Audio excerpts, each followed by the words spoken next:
नमस्कार, मैं रविश कुमार। तो 6 मार्च को भारतीय स्टेट बैंक इलेक्टोरल बॉन्ड के बारे में जानकारी नहीं देगा। उसे 4 महीने का समय चाहिए ताकि लोकसभा का पूरा चुनाव निकल जाए और जनता को पता ही ना चले कि 16,000 करोड़ का चंदा इस बॉन्ड से किसने दिया, उसे कितने अरबों का फायदा हुआ। यह चंदा नहीं था, फ्रॉड था, घोटाला था। सुप्रीम कोर्ट के आदेश का यही पालन हो रहा है। आदेश तो साफ साफ था कि 6 मार्च तक भारतीय स्टेट बैंक को सारे दस्तावेज चुनाव आयोग को सौंप देने हैं और 15 मार्च तक चुनाव आयोग की वेबसाइट पर इसे प्रकाशित करना है। 17 दिन लग गए स्टेट बैंक को यह पता करने में कि वह 21 दिनों में इलेक्टोरल बॉन्ड का डेटा नहीं दे सकता। पहले आप बताइए, आप में से किस किस ने सुप्रीम कोर्ट के आदेश के समय कहा था कि कुछ भी हो जाए इसकी जानकारी सामने नहीं आने दी जाएगी, सरकार कोई ना कोई तरीका निकाल लेगी। आप में से जिसने भी ये बात कही थी, आप सभी की आशंकाएं आज सही साबित हो रही हैं। ऐसे सभी लोगों को लग रहा है कि उनकी ही बात सच साबित हो गई। इस घोटाले की जानकारी को सामने आने से अब लगता है रोक ही दिया जाएगा। मतलब इसकी कोई परवाह नहीं कि जनता किस नजर से देखेगी। समय मांगा जा रहा है, वह भी 30 जून तक का। किस बात का समय चाहिए? 22,217 बॉन्ड की बिक्री हुई है। इसकी जानकारी देने के लिए भारतीय स्टेट बैंक को 136 दिन क्यों चाहिए? कोर्ट ने 21 दिन दिया था, स्टेट बैंक को 136 दिन चाहिए। किस लिए? क्या उसके पास सारे बॉन्ड का डेटा नहीं है? सुप्रीम कोर्ट को पूछना चाहिए कि बैंक हर दिन कितने पन्नों का बैंक स्टेटमेंट झट से निकालकर करोड़ों ग्राहकों को भेजता है। हर सेकंड करोड़ों मैसेज ग्राहकों को भेजे जाते हैं। जब सब कुछ तुरंत का तुरंत हो सकता है तो इलेक्टोरल बॉन्ड की जानकारी के लिए 136 दिन क्यों चाहिए? किसे बचाना है? सुप्रीम कोर्ट में स्टेट बैंक की अपील ने इस ऐतिहासिक फैसले की विश्वसनीयता पर प्रश्न चिन्ह लगा दिया है। 30 जून के बाद इसकी जानकारी का क्या महत्व रह जाएगा? इस चुनाव में मोदी सरकार करप्शन फ्री होने का दावा कर रही है और करप्शन के सबसे बड़े मामले की जानकारी आएगी 30 जून के बाद, जब चुनाव खत्म हो चुके होंगे। क्या इसीलिए प्रधानमंत्री ने सुप्रीम कोर्ट के आदेश के बाद एक शब्द नहीं कहा? 4 मार्च को कैश के बदले वोट पर जब सुप्रीम कोर्ट का फैसला आया, तब प्रधानमंत्री ने ट्वीट किया, लिखा स्वागतम, मगर इलेक्टोरल बॉन्ड के फैसले का स्वागतम नहीं किया। जिस पारदर्शिता के नाम पर इलेक्टोरल बॉन्ड को अवैध ठहराया गया है, वह फैसला भी अपारदर्शिता का शिकार होता लग रहा है। मोदी सरकार एक असंवैधानिक कानून लेकर आई थी। उस कानून को उसी समय चुनौती दी गई, मगर कई साल तक सुप्रीम कोर्ट में ही सुनवाई नहीं हुई। फैसला आने में 6 साल से भी ज्यादा का वक्त लगा। इस दौरान 4 चीफ जस्टिस बदल गए और फैसला आया भी तो अब पता चल रहा है कि चुनाव के बाद जानकारी आएगी। 16,000 करोड़ का यह घोटाला है। क्या इस पर इस तरह से पर्दा डाल दिया जाएगा? क्या सुप्रीम कोर्ट, जिसने खुद 21 दिन का समय दिया था, अब 136 दिन का समय स्टेट बैंक को देगा? उसके फैसले का तब क्या महत्व रह जाएगा? जनता के मन में कितने सवाल भर गए हैं, संदेहों की बाढ़ आ गई है। क्या यह सब एक आदमी, एक सरकार को बचाने के लिए किया जा रहा है? इसके लिए अदालत के फैसले को ही दांव पर लगाया जाएगा या किसे बचाने के लिए हो रहा है? 160 अरब का घोटाला, इससे पर्दा अभी का अभी क्यों नहीं उठ सकता है? जनवरी के महीने में यूपीआई से 18 लाख करोड़ रुपए की लेन देन हुई। हम और आप जब भी इसका इस्तेमाल करते हैं, तुरंत ही रिकॉर्ड बन जाता है, बैंक के स्टेटमेंट में आ जाता है, फोन के मैसेज में आ जाता है।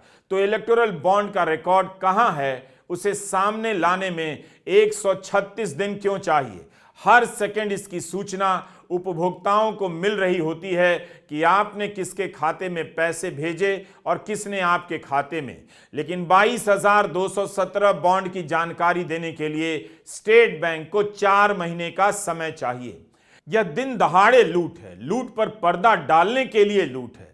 जाहिर है, जैसे ही भारतीय स्टेट बैंक ने सुप्रीम कोर्ट में याचिका डाली, उन सभी की आशंकाएं सच साबित होने लगीं कि इसका भी हाल हिंडनबर्ग की रिपोर्ट के जैसा कर दिया जाएगा। समय लेते लेते इसका भाप निकाल दिया जाएगा। स्टेट बैंक की याचिका आते ही बैंक के तमाम दावों को लोग चुनौती देने लगे। किस लिए इतना समय मांगा जा रहा है पूछने लगे। 6 साल से अधिक समय के दौरान बीजेपी को किस किस ने चंदा दिया और बदले में उसे क्या क्या मिला, यह क्यों नहीं बताया जा सकता है। आरटीआई कार्यकर्ता अंजलि भारद्वाज ने कहा है कि स्टेट बैंक ने अपने हलफनामे में बताया था कि इलेक्टोरल बॉन्ड के जरिए किसने दान दिया, किसे पैसा मिला, इसकी सारी जानकारी सीलबंद लिफाफे में स्टेट बैंक ऑफ इंडिया के मुंबई ब्रांच में मौजूद है। सुप्रीम कोर्ट को बैंक ने लिखकर दिया है, फिर उसे 4 महीने क्यों चाहिए यह बताने के लिए कि 22,217 बॉन्ड किसने खरीदे और किसने भुनाए। सुहास पालिशकर ने लिखा है कि समय सीमा के खत्म होने से एक दिन पहले कोर्ट जाकर एसबीआई ने चतुराई दिखाई है। ठीक एक दिन पहले जाने से एक तरह से इसका फैसला हो चुका है। कोर्ट एसबीआई के अधिकारियों को जेल तो भेजने से रहा, बस डांट लगा दी जाएगी। सीताराम येचुरी सीपीएम नेता ने नितिन सेठी की नवंबर 2019 की हफ पोस्ट में छपी रिपोर्ट को ट्वीट कर दिया। लिखा है कि उस रिपोर्ट में आरटीआई दस्तावेजों का अध्ययन कर बताया गया था कि एसबीआई के पास इस बात की सारी जानकारी है कि किस पार्टी को कितना चंदा मिल रहा है। हर बॉन्ड पर एक कोड होता है जिससे उस बॉन्ड के लेन देन से जुड़ी सारी जानकारी जमा की जा सकती है। नितिन सेठी ने अपनी रिपोर्ट में बताया था कि इस प्रक्रिया को वित्त मंत्रालय की मंजूरी प्राप्त है। इलेक्टोरल बॉन्ड के नियमों के तहत अगर जांच एजेंसियां जानकारी मांगे तो एसबीआई को सारी जानकारी देनी होगी।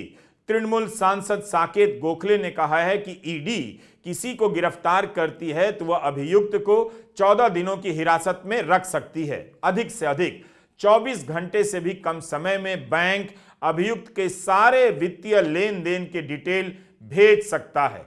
इसके लिए कोर्ट के आदेश की जरूरत नहीं होती।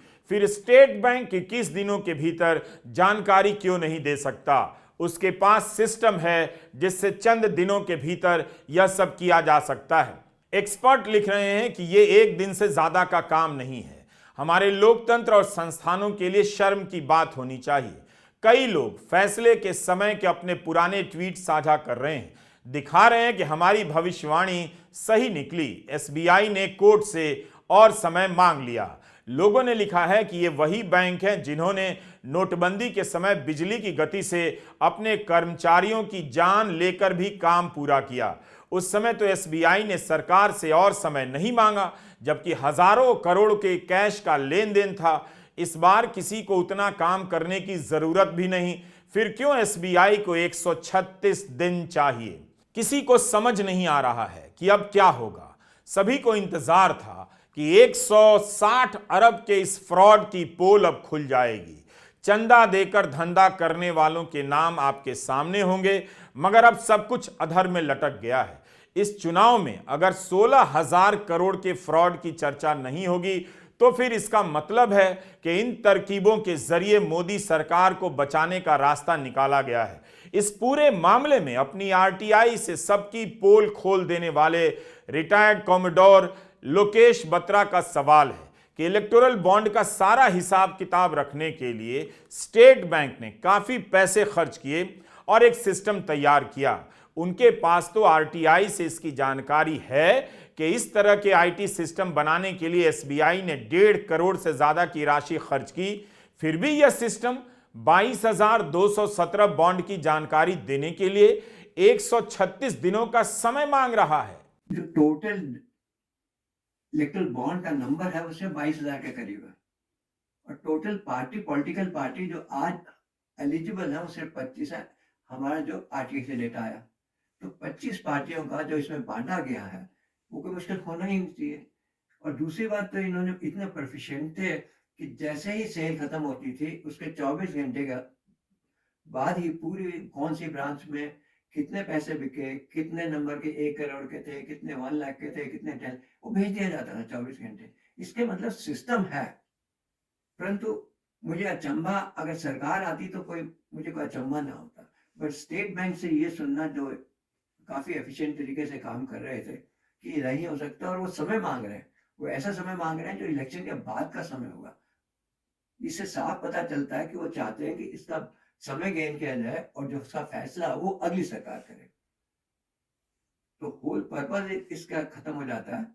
और दूसरा बात है, जो इन्होंने सिस्टम बनाया था और जैसे जवाब आते थे, जो आज सेल ख़त्म होती थी, अगले दिन इसकी चिट्ठी फाइनेंस मिनिस्ट्री के पास भेज दी जाती थी कंप्लीट डेटा के पास।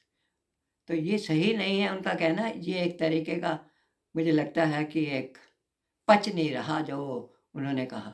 22,217 बॉन्ड हैं। बॉन्ड खरीदने वाले और प्राप्त करने वाली दो अलग अलग सूचियां होती हैं, यानी कुल 44,434 सेट। 15 फरवरी को सुप्रीम कोर्ट का फैसला आया, 21 दिनों का समय मिला, 6 मार्च तक इसकी जानकारी देनी थी। ऐसा क्या है कि 21 दिनों में जानकारी नहीं दी जा सकती? और यह 136 दिन नहीं है, इसमें पहले के 21 दिन जोड़ लें तो स्टेट बैंक को 157 दिन चाहिए। फैसले से लेकर 4 मार्च को आवेदन दायर करने के बीच 17 दिन तो बैंक को यही समझने में लग गए कि वो जानकारी नहीं दे सकता। क्यों नहीं? स्टेट बैंक के पास सारा कुछ तैयार हो सकता है। अगर बैंक को और विस्तार मिलता है, समय सीमा बढ़ा दी जाती है, तो जनता कहेगी ही कि सुप्रीम कोर्ट ने चोरी तो पकड़ ली, मगर बैंकों ने बचाने का रास्ता निकाल लिया। न्यूज़ मिनट एक छोटा न्यूज़ संगठन है। सुप्रीम कोर्ट के आदेश के बाद इसकी छोटी सी टीम ने जो जानकारी हासिल की, उससे साफ होता है कि बैंक 136 दिन मांग रहा है, वो ज़्यादा है और बहानेबाजी से कुछ और नहीं। न्यूज़ मिनट ने अपनी रिपोर्ट में बता दिया था कि करीब 30 ऐसी कंपनियां हैं जिनके यहां ईडी और आईटी का छापा पड़ा। छापा पड़ने के बाद उन्होंने बीजेपी को 335 करोड़ का चंदा दिया। इन 30 में से 23 कंपनियां ऐसी हैं जिन्होंने छापा पड़ने के बाद बीजेपी को 187 करोड़ का चंदा दिया। पहले ये बीजेपी को चंदा नहीं देती थीं। यही नहीं, इन 23 कंपनियों में से कम 4 ऐसी हैं जिन्होंने कार्रवाई के 4 महीनों के भीतर कुल 9 करोड़ रुपए का चंदा दिया। न्यूज़ मिनट की धन्या राजेंद्रन और राग मलिक कार्तिकेयन की यह रिपोर्ट अगर इतनी जल्दी आ सकती है, तब स्टेट बैंक क्यों नहीं बता सकता है? इलेक्टोरल बॉन्ड के अलावा चंदा हथियाने का यह रास्ता भी पकड़ा गया। इस मामले में याचिकाकर्ता और एडीआर के जगदीप चोकर ने कहा है कि हैरानी की बात है कि आज के समय में भी फिजिकल रूप में डेटा को स्टोर किया जा रहा है। हर दाता की जानकारी बिना डिजिटल रिकॉर्ड के मुंबई भेजी जा रही थी। दूसरी तरफ 29 में से अधिकृत कोई एक शाखा बॉन्ड की राशि राजनीतिक दल के खाते में डाल देगी, वो भी बॉन्ड बेचने वाली ब्रांच या मुंबई वाली ब्रांच से जानकारी लिए बिना। ये बहुत ही आश्चर्यजनक याचिका है। अगर आप याचिका को ठीक से पढ़ें, ज़रा गौर से पढ़ें, तो उसमें कुछ ऐसे तथ्य नज़र आते हैं जिनको देखकर स्टेट बैंक ऑफ इंडिया के बारे में काफ़ी सोचने की ज़रूरत पड़ती है। पहली बात तो यह है कि स्टेट बैंक ऑफ इंडिया को ने ये कहा कि हम इसमें से बहुत सी सूचना फिज़िकल फॉर्म में रखते हैं, डिजिटल फॉर्म में नहीं रखते हैं। यानी कि कंप्यूटर में वो सूचना नहीं है, वो जो दस्तावेज़ कागज़ के हैं उन्हीं में है। और दूसरी बात ये कही गई है कि जो इलेक्टोरल बॉन्ड ख़रीदने वाले की सूचना है, KYC पर्टिकुलर्स हैं, वो एक जगह हैं, और जिसने वो इलेक्टोरल बॉन्ड अपने अकाउंट में जमा करवाया है उसकी सूचना दूसरी जगह है। और वो दोनों हाथ से लिखे हुए दस्तावेज़ हैं, कंप्यूटराइज नहीं हैं, इसलिए उनको मिलाने में बहुत टाइम लगेगा।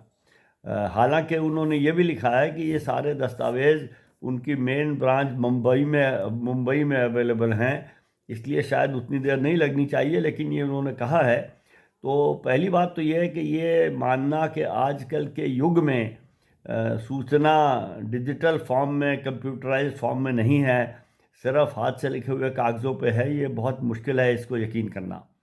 दूसरी बात जो कि और भी बहुत चिंताजनक है वो ये है कि उनकी याचिका को पढ़ के जो पैराग्राफ 11 और 12 में उन्होंने लिखा है, ये लगता है कि अगर कोई राजनीतिक दल एक इलेक्टोरल बॉन्ड किसी अपने अकाउंट में जमा करवाता है तो उसका पैसा बिना ये तफ्तीश किए या तस्दीक किए कि ये इलेक्टोरल बॉन्ड वाकई में असली है और ये कहीं स्टेट बैंक से ही ख़रीदा गया था या किसी ने अपने आप बना के दे दिया है, इसके बारे में कोई चेकिंग नहीं होती।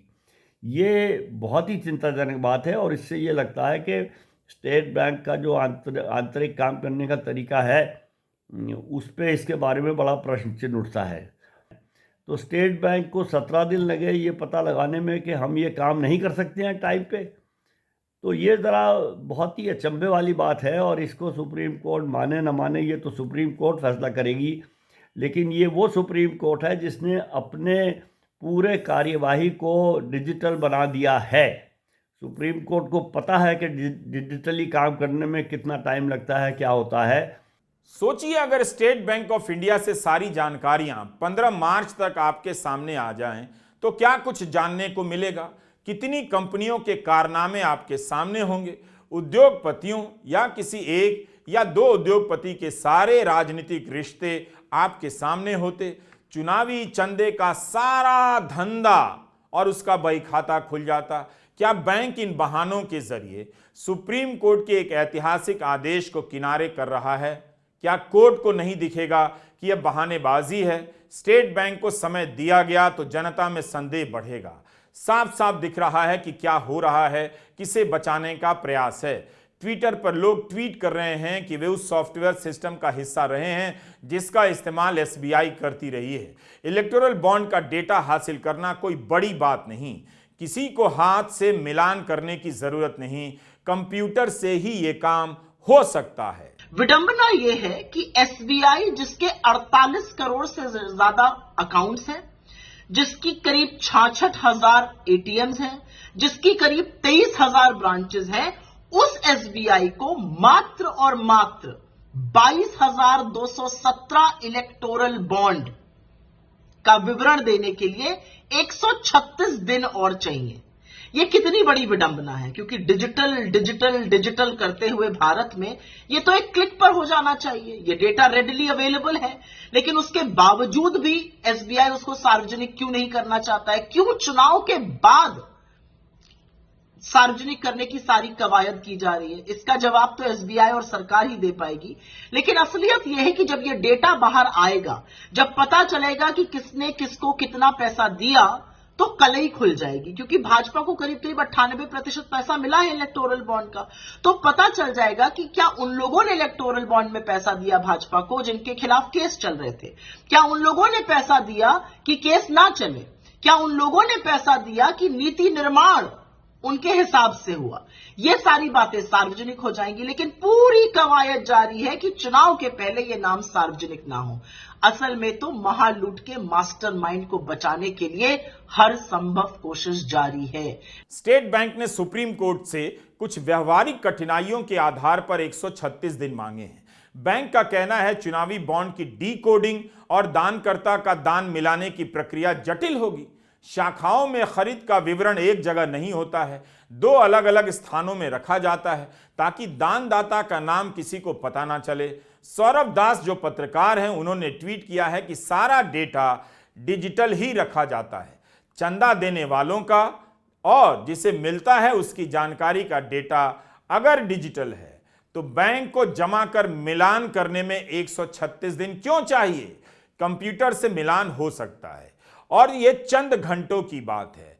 सुप्रीम कोर्ट का फैसला आम सहमति का फैसला था, यानी बेंच के सभी सदस्यों ने माना कि यह असंवैधानिक है और फ्रॉड है। मुख्य न्यायाधीश DY चंद्रचूड़, न्यायमूर्ति संजीव खन्ना, न्यायमूर्ति BR गवई, न्यायमूर्ति JB पारदीवाला, न्यायमूर्ति मनोज मिश्रा की 5 सदस्यीय संविधान पीठ ने पिछले महीने सर्वसम्मति से इस योजना को रद्द कर दिया था। कोर्ट ने इस पूरे सिस्टम को फ्रॉड कहा, इसकी बिक्री पर तुरंत रोक लगा दी। अब जब इसे सार्वजनिक करने का आदेश हो गया है, तब स्टेट बैंक को तुरंत जानकारी देनी चाहिए। डेडलाइन से 2 दिन पहले बैंक ने अपील दायर की है। इसका मतलब है नीयत ठीक नहीं लगती है। तमिलनाडु के मंत्री डॉक्टर P त्यागराजन ने सवाल किया है कि क्या स्टेट बैंक 3 हफ्ते में यह जानकारी नहीं दे सकता? यह शर्मनाक झूठ है। यह अपने आप में त्रासदी है कि भारत का सबसे बड़ा बैंक ऐसा कह रहा है और कर रहा है। राहुल गांधी ने ट्वीट किया कि नरेंद्र मोदी ने चंदे के धंधे को छिपाने के लिए पूरी ताकत झोंक दी।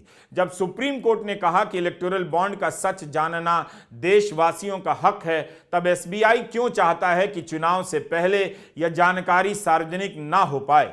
एक क्लिक पर निकाली जा सकने वाली जानकारी के लिए 30 जून तक का समय मांगना बताता है कि दाल में कुछ काला नहीं, पूरी दाल ही काली है। देश की हर स्वतंत्र संस्था मोडानी परिवार बनकर उनके भ्रष्टाचार पर पर्दा डालने में लगी है।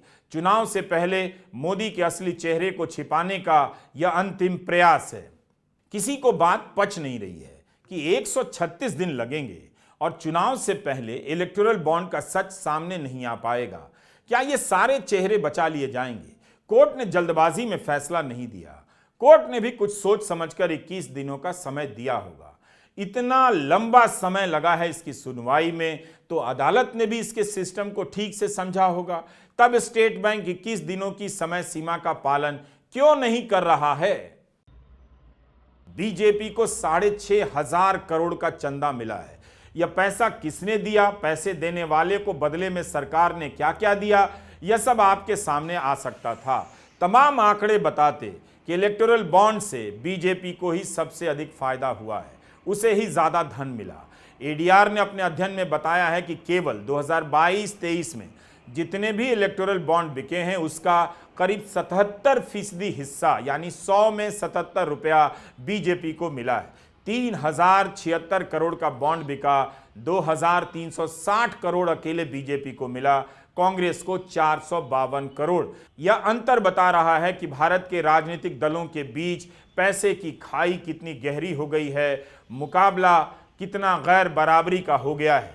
कोई भी दल बीजेपी की आर्थिक ताकत से मुकाबला नहीं कर सकता। जब फैसला आया था, कपिल सिब्बल ने सही कहा था, फैसले के दिन विपक्ष को इसे जनता के बीच ले जाना चाहिए। विपक्ष भी लगता है भूल गया। गौर से देखिए कितनी ही रैलियां हुई, किस रैली में इलेक्टोरल बॉन्ड की बात को प्रमुखता से उठाया गया। सुप्रीम कोर्ट के आदेश के 2-3 दिन के बाद इस मामले को लेकर चुप्पी पसर गई। सब राजनीतिक दलों से आग्रह करूंगा कि इसको एक राष्ट्रीय अभियान, राष्ट्रीय मूवमेंट के द्वारा इलेक्शन में बताया जाए देश की जनता को किस तरीके से बीजेपी ने, तो मैं समझता हूं कि सबसे बड़ा स्कैम है। मोदी जी हमेशा कहते रहे हैं कि कहाँ है स्कैम, वो बीजेपी के खिलाफ, तो ये साबित हो गया। कहाँ है स्कैम, ये तो आपके द्वारा ही है स्कैम किया हुआ। और ये एक राष्ट्रीय मूवमेंट बनना चाहिए और सभी राजनीतिक दलों में इसमें शामिल होना चाहिए।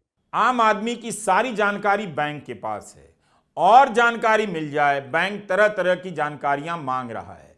इलेक्टोरल बॉन्ड बहुत बड़ा घोटाला है। इस घोटाले को चुनौती देने वालों ने हाड़ तोड़ मेहनत की, कई साल इंतजार किया, जानकारियां जुटाई। उनकी मेहनत पर पानी फिरने जैसा लग रहा है। जनता के बीच यह मामला अभी ही नहीं पहुंच पा रहा है। अखबारों और गोदी चैनलों ने इसे रूटीन खबर की तरह निपटा दिया। जनता के बीच इसे ले जाने का एक ही माध्यम बचा था और वह था चुनाव। सारी निगाहें सुप्रीम कोर्ट की तरफ हैं। क्या अदालत से स्टेट बैंक को राहत मिल जाएगी? याद रखिएगा, यह राहत बैंक को नहीं मिलेगी, उन्हें मिलेगी जिन्होंने इस बॉन्ड के जरिए 16,000 करोड़ का खेल खेला है, हजारों करोड़ का चंदा हासिल किया है। नमस्कार, मैं रवीश कुमार।